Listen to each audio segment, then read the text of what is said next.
Let's have a look. Okay, the air compressor I bought. This air dryer setup was originally in this location here. You can see the holes. And I wanted to improve things. So I removed the ball valve that was here. Really don't need it. Bought all those fittings. The new 3/8 ID hose, and I went with rubber hose for flexibility.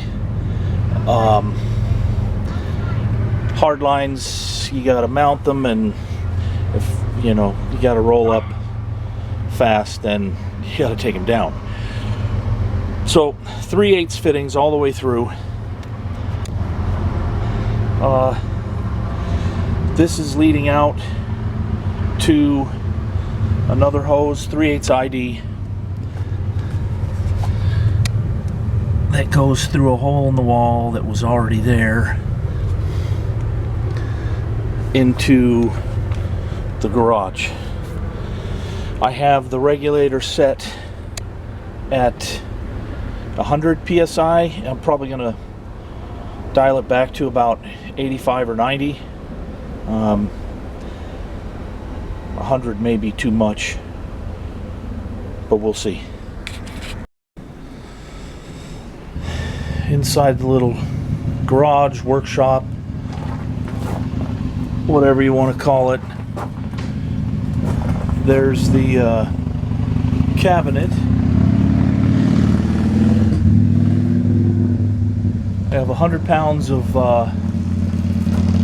70 grit aluminum oxide, and then I bought this a week ago online. I was looking for a dust collector, and I am very much impressed with it.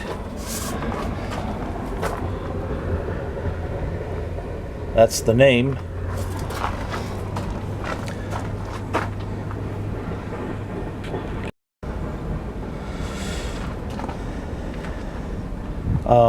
It was $127 shipped to my house, tax, and all that stuff. I can drain the dust from the bottom. It clips together. I read through the entire instruction manual, and it didn't say this thing screeches like a 1970s passenger airliner jet engine. So you can imagine being right here and having your ear like less than 2 feet away from this thing. My left ear was ringing yesterday. So didn't say anything about wearing hearing protection, but I'll tell you, earplugs are mandatory, and it did a great job. I'll be right back. The Weasel has a track tension setup at the front end,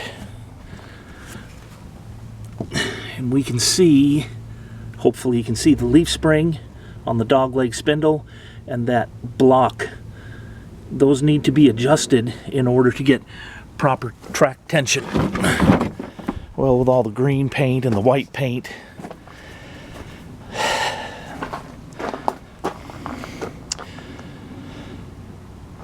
you can still see some white paint in the bolt slot there. I'm not too worried about it. So these are from the passenger side, and it took about, because of how much paint was on it, it took about 4 minutes to completely sandblast this thing. Like 98% clean. I'm gonna have to go through it again because in the part number there's still paint in the 0, in the top of the 5, and the 2s. But I'm pretty impressed with how things have turned out. And so that's a little update on the sandblasting setup. And now that I have that done, I can move on and start really working on the weasel. Underneath here I have probably 28 bogey wheels. Last Saturday, before I bought the dust collector, I sandblasted the inside of this wheel, and it cleaned off in just about 3 minutes. This is an original, well, they're all original, but this is a 1945 dated bogey wheel. So the ones that I have are mostly new old stock, and this paint is pretty nice. But I'll clean these up, and so I can paint them. Generally it's this side that we see from the exterior, and we can see that by the look of these bogey wheels. So I have a lot of sandblasting to do, but I enjoy it, and having the correct setup for an amateur at home, I couldn't be more thrilled. And that's about it. Thanks for watching my video.